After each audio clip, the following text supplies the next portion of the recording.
Hi friends, welcome back to my channel. ఈరోజు ఈ వీడియోలో మనం వాట్ ఈస్ హ్యాకింగ్ అని ఒక సిరీస్ని అయితే స్టార్ట్ చేస్తున్నాం అనమాట. బిగినర్ టు అడ్వాన్స్ లెవెల్లో ఫుల్ కోర్స్ అయితే మీకు మేము ఫ్రీగా అయితే ప్రొవైడ్ చేస్తున్నాం. మీరు మాకు చేయాల్సింది ఏం లేదు, మీ సైడ్ నుంచి మాకు ఒక లైక్, ఒక కామెంట్, ఒక సబ్స్క్రైబ్ వస్తే చాలన్నమాట. మా సైడ్ నుంచి వీక్కి 3 వీడియోస్ అయితే మేము అప్లోడ్ చేయడానికి ట్రై చేస్తాం అనమాట. అండ్ షార్ట్ వీడియోస్ అయితే డైలీ అయితే వస్తాయి. ఫస్ట్ ఆఫ్ ఆల్ మనం వాట్ ఈస్ హ్యాకింగ్ అనేటప్పుడు ఈ హ్యాకింగ్ లో నేను ఈ రోజు ఈ వీడియోలో ఇంట్రడక్షన్ టు ఇథికల్ హ్యాకింగ్ కోసం చెప్తున్నాను. ఇప్పుడు ఇందులో మనం మాట్లాడుకోవచ్చు.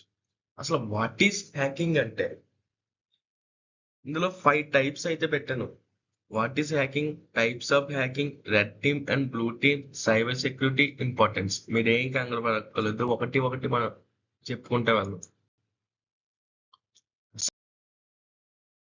అసలు ఇథికల్ హ్యాకింగ్ అండ్ హ్యాకింగ్ లీగలా ఆర్ ఇల్లీగల్? అసలు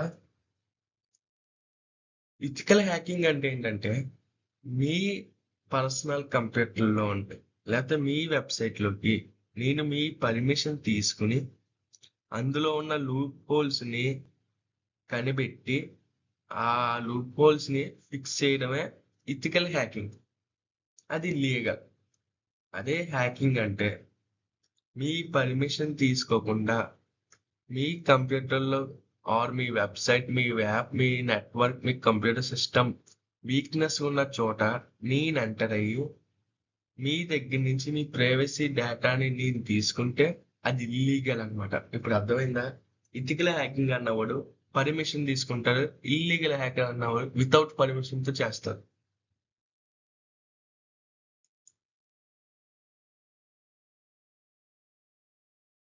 అసలు ఈ హ్యాకర్స్ లో ఎంతమంది హ్యాకర్స్ ఉంటారు? Types of hackers. Hackers white hacker, black hacker, grey hat, ఇంకా ఉన్నారు హ్యాకర్స్. వాళ్ళ కన్నా ఈ 3 మెంబర్స్ చాలా ముఖ్యం. అసలు వైట్ హ్యాక్ అన్నదే, వైట్ హ్యాట్ హ్యాకర్ అన్నవాడు ఇథికల్ ఆథరైజ్డ్ సెక్యూరిటీ టెస్టింగ్.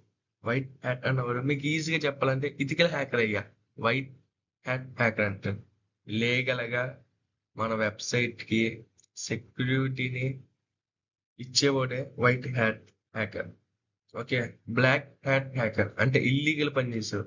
మన వెబ్సైట్లోకి ఎంటర్ అయ్యి డేటాను తీసుకునేవాడే ఇల్లీగల్ హ్యాకర్. అదే బ్లాక్ హ్యాట్ హ్యాకర్. ఓకేనా? Grey hat hacker. Grey hat hacker అంటే వీళ్ళిద్దరు బుద్ధులు వీడికి 50% అని. అంటే ఫస్ట్ వైట్ హ్యాట్ హ్యాకర్ కిందనే బిహేవ్ చేస్తారు. దాని తర్వాత కొంచెం కొంచెం రాగా, కొంచెం కొంచెం వెబ్సైట్లో పని చేయగా వాడికి ఆశ వస్తుంది అందులో ఇల్లీగల్ చేయడం. అలాంటి వాడే గ్రే హ్యాట్ హ్యాకర్ అన్నమాట. ఇప్పుడు అర్థమైంది కదా? టైప్స్ ఆఫ్ హ్యాకర్స్ అనేది అర్థమైంది. ఓకే. ఇప్పుడు మనం నెక్స్ట్ స్టెప్గా వెళ్ళిపోవచ్చు. Red team and blue team.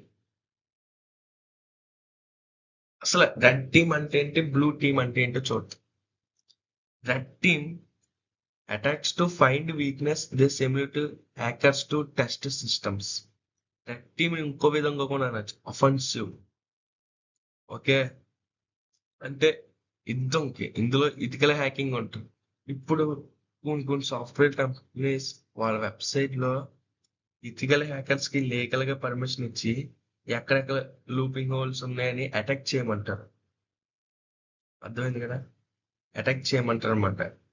Vulnerabilities, ఇంకా పెన్ టెస్టింగ్ టెస్టర్స్, ఇంకా సోషల్ ఇంజనీరింగ్ ఇవి ఉంటాయి.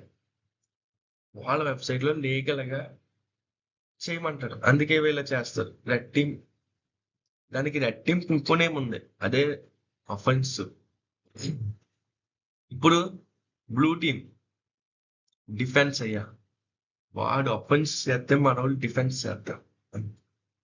ఇప్పుడు ఈ రెడ్ టీమ్ వాళ్ళు పర్మిషన్ లేకుండా వేరే వాళ్ళు టీంలోకి డిఫెన్స్ సెక్యూరిటీ అంటే మీ పర్మిషన్ లేకుండా మీ కంప్యూటర్లో నేను ఎంటర్ అయినప్పుడు, ఓకేనా, నేను ఎంటర్ అయినప్పుడు ఈ డిఫెన్స్ సెక్యూరిటీ నన్ను అయితే లోనికి రానివ్వదు.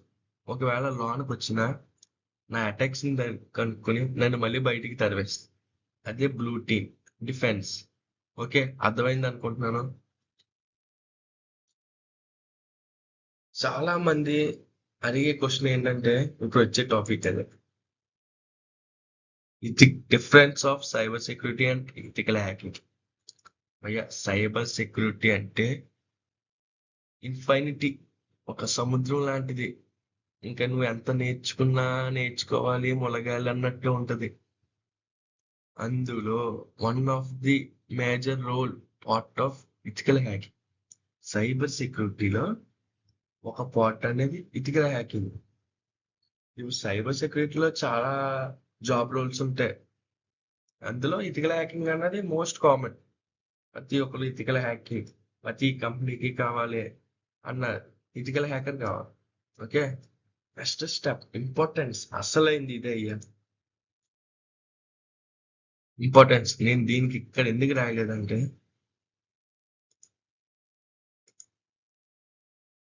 ఏఐ వస్తుంది అంటున్నారు. ఏఐ ఏఐ వస్తుంది, అసలే మనకి చాలా జాబులు ఇస్తారు ఏఐలోని. ఏఐ వచ్చిన వల్ల గూగుల్లో, అమెజాన్లో చాలా మందికి జాబులు పోయినాయి అని అంటున్నారు. ఇప్పుడు సైబర్ సెక్యూరిటీని అయితే ఏఐ హ్యాండిల్. నేనైతే పక్కా చెప్తున్నాను, మీరు సైబర్ సెక్యూరిటీ స్కిల్ నేర్చుకుంటే మీకు అది చాలా ఉపయోగపడుతుంది. బయట ఎక్స్పీరియన్స్ ఉంటే మీకు హై హై ప్యాకేజెస్ ఎలా అయితే వస్తాయి. ఓకేనా, ఎక్స్పీరియన్స్ ఉండాలి మీకు. అందులో ఎథికల్ హ్యాకింగ్ లేకపోతే మీకు వనరబిలిటీస్, బగ్ బౌంటీ, ఇంకా చాలా రకాలు ఉంటాయి.